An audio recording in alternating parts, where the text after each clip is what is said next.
Hi,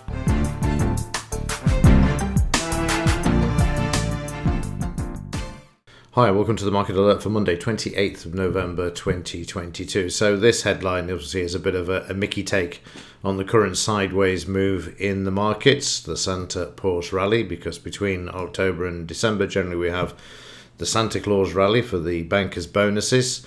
But as it says here in the subhead, I'm on my lunch break. Okay, so at the moment the markets are sideways, so it's just quite a humorous look at the current state of the markets rally. The other news really is not a lot around for Friday because of the half-day trading with the Thanksgiving still. 2023 will be bad. Global growth set for weakest level since 2009. The severity of the coming hit to global GDP depends principally on the trajectory of the war in Ukraine.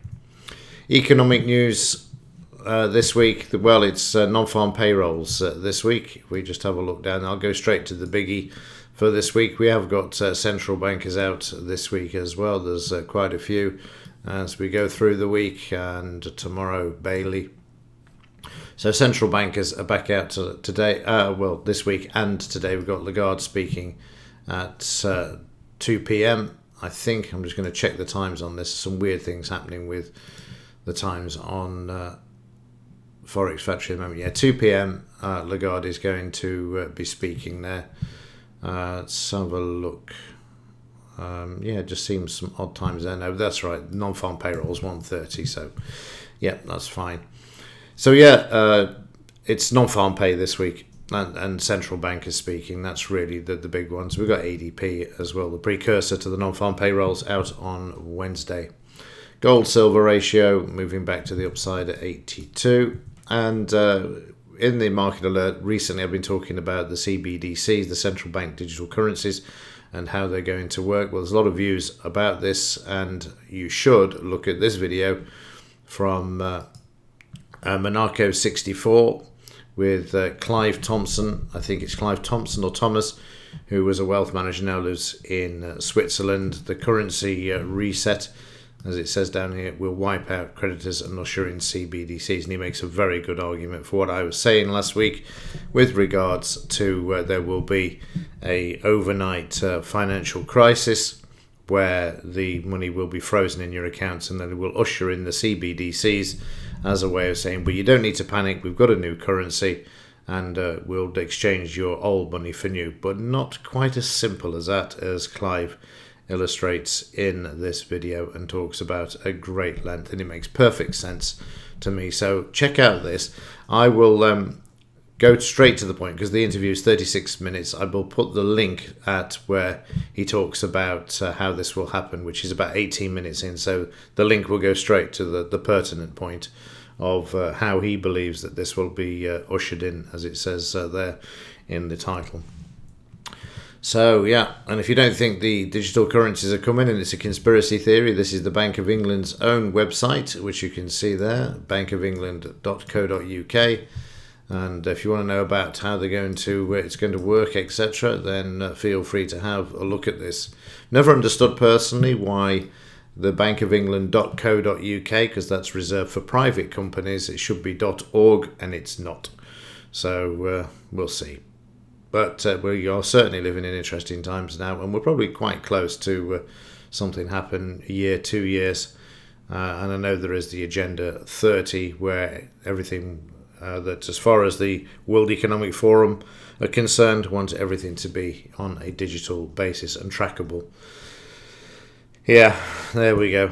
So well worth a watch. So have a look at it. It's only about 10-15 minutes from that point where you get all of the juicy bits in how Clive believes that this will be brought in. Okay, let's move on and have a look at the markets, and we'll start off by looking at the Dow and German DAX, S&P, and the UK FTSE for Friday. So back to the Dow. Friday, the market managing to move higher. There wasn't many traders around. US traders tend to extend the Wednesday, Thursday, Friday into a long weekend, which is what we've seen there. If we go down to the 30-minute chart, you'll see they managed to move the market up on the electronic session And then in the cash market, we have a new high, recent high of 34,380. And overnight, you've seen the market moving down. It's trying to now get back above the low of Friday, which would be useful for them to actually move the markets back to the upside. I'm just going to switch to the implied volatility, because it's the Dow implied volatility that I actually use, and I managed to get it into a spreadsheet and graph it. Got the data, as you can see, and I can manipulate this a lot better than I can by looking at the one that's on the iVolatility website. So if you've watched the video, you'll understand more about the theory behind the implied volatility. But as you can see here, that each time we got to these sort of lows, the market has corrected. It doesn't correct immediately. And also when we get to extremes on the upside where we've had a down move, the market then reverses course and moves to the upside. Again, it can take several days. It doesn't happen immediately. So it's a precursor, forewarning as it were, and then it's just a matter of trading the price action. But just to show you that we've gone from where we're at 13, nearly 13.5% there, as you can see there. You can see it's been starting slowly rising. It hasn't been able to get back down to these lows. And if we go back to 2020, when we had the COVID pandemic, you will see that the lows really were down at this sort of level. There was a support level, and they've started to get a bit higher, and you can see that we're heading now down to where we could see a correction in the markets here, in all of the stock markets. Plus we've got a double top there as well. So yeah, prior to this, if we just add in another couple of years, you'll see how we've gone to this new level, how the volatility hasn't left the market. So here we've got this sort of 10% area. We would have corrections, and then we get the doubling of volatility. The market would stop, and then we continue with the bull markets. And you can see all of these spikes here, and then a resumption in the markets. Obviously, the COVID pandemic was a monster of one. It went up to 86, an unprecedented move there, but eventually moving all the way back. And then we've had these small corrections in between, which you can see there. But the important thing is this base, where we've now got a situation where the base level appears to be around the 15-16% area. So we're not quite at the top yet. We could get up there from, sort of between now and December, that Santa rally. But keep an eye on it. We'll be keeping an eye on this in the alert. So if we go back down to where we are at the moment, just go back down to 2022 and have a quick look at where we've been. Let's just redo that. A bit of a delay with recording. And then create the chart. We can see the detail there of how close we are getting to the potential correction in the stock market. We could actually take out that high first and head up to these price levels.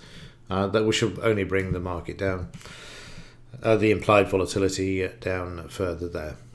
And in the German DAX, also seeing a bit of a move down on the overnight. Very narrow trading for last week, as I say, the Santa pause. We are overbought in these markets now, and we do have divergence as well, where the momentum is starting to drop off a bit. So a correction could be in sight, not necessarily a crash, based on what we're seeing in the daily chart. 30-minute chart, again, not much to report on Friday. Very narrow range because the US was closed. Gap down overnight though. We're actually below the low on Friday, but we are at the S2 finding some support there with a retracement, an attempt to move back to the low of Friday, and the 50 EMA. We're so used to seeing it go through the high, aren't we? So the low now seems to be back in focus as well. It's always a good indication to keep an eye on this, because if the market can't close above the previous day's low, then it's starting to show some weakness, where since the 12th of October, when the implied doubled, we've been seeing the market take out the previous day's highs. So this is why I have the low and high in my charts Don't have to draw it in manually. It is there and I can see it and actually use it. So looking at this morning, I'm trying to establish whether we're going to get back to the low, whether we can break it and head back to the daily pivot there. In the 5-minute chart, you can see that we've already double bottomed here. We were oversold, we had some divergence, and now moving back and heading back towards that low. We've got to take out where the selling occurred before at the 50 EMA, sort of a bit of a shakeout there. If we can take that out, we'll head back towards the low there. Friday, as we say, the market didn't really do a lot. We had a reasonable move to the downside to the DP, then we had a bit of a shakeout, and then they brought the market back mid-morning, as you can see there, and then sideways during the Dow on Friday. In the S&P, down also on the overnight, to be expected. A bit of retracement there, closing below the 5-bar moving average, 200 MA, as well as being a resistance for this market. We're overbought but not crossed over. 30-minute chart, again, got a bit of a gap, market down to S3. Now this is interesting because the S3, the market tends to find support 90+% of the time. However, comes with a caveat on this occasion because Friday was half-day trading in the US, so the range on Friday was a lot narrower, so that could be deceiving and the market could quite easily break that. But given normal trading times, it's a very good area of support for a market. In the UK, also trading below the 5-bar moving average at the moment, first time in 8 days. And in the 30-minute chart there, again, you can see on Friday we traded up to the previous day's high, was resistance, came back down to the DP, off the DP back to the high, market failed to hold, and then overnight we've traded down below Friday's low and the 200 MA, which is going to present a bit of resistance in the 30-minute chart. And in the currencies, some overnight weakness in Asia. You can see the GBP JPY down at the 20-bar moving average at the moment. In the 30-minute chart, actually before I do that, getting ahead of myself, we've got a retracement there. Let me just expand this out for you so we can see this. You will also note here, I'll just draw this in, from this high to this low, we came all the way back to 89% there, and we're overbought, so looking for a bit of a correction there. So from the first swing down here to here, you'll see we're already trading at 78% at the 20-bar moving average, so you can see why the market's finding support there. In the 30-minute chart, you'll see that again we're down at that S3 level, but treat that with a bit of caution because of the US being closed half day on Friday, and managing to see if we get back above that S2, the 20-bar, and the low, but certainly under pressure there. The pound also down a bit, but not below the 5-bar moving average at the moment in the daily chart, still showing some strength, despite the fact that momentum's starting to drop off a bit, so a correction could be on the cards. That will be down obviously to the non-farm payroll numbers this week, whether the dollar will be seeing a bit more strength as the Fed have to increase rates. But you can see once again how they're keen to get the pound back above the low of Friday. The market trading down to the S2 with a cluster of volume and the momentum there switching, as well as the market put in that red bar. The momentum was already switching back to the upside. And in the US dollar, overnight, the market sideways to lower, bit of support on Friday.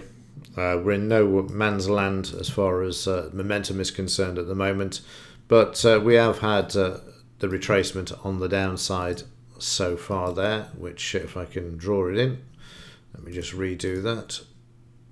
So from there to there, you'll see we're back to 78.89, but at the moment the market's struggling to close above the 5-bar moving average. But given there's a lot of central bankers out this week, I should imagine the dollar's going to be quite lively.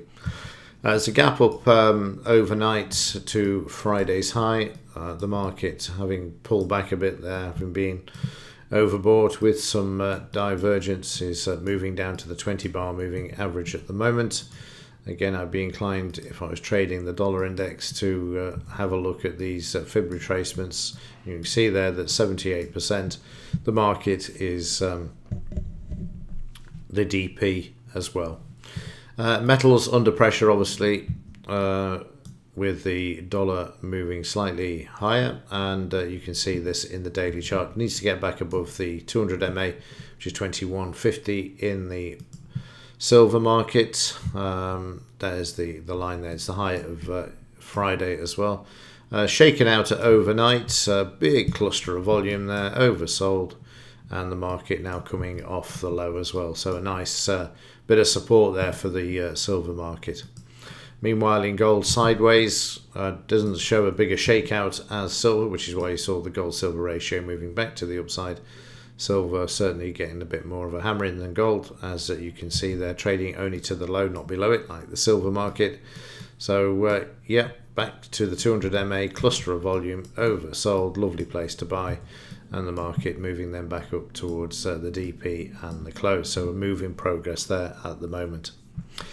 Okay, well, that's a quick roundup. Well, I say quick. Obviously, a slight digression there into the CBDCs, which is very, very important to all of us. And obviously, the masses out there won't have a clue what's coming.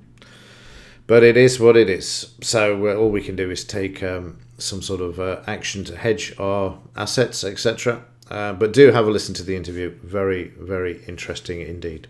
Okay, I've waffled on enough. So have a great day. As ever, thanks for watching. See you in the next one.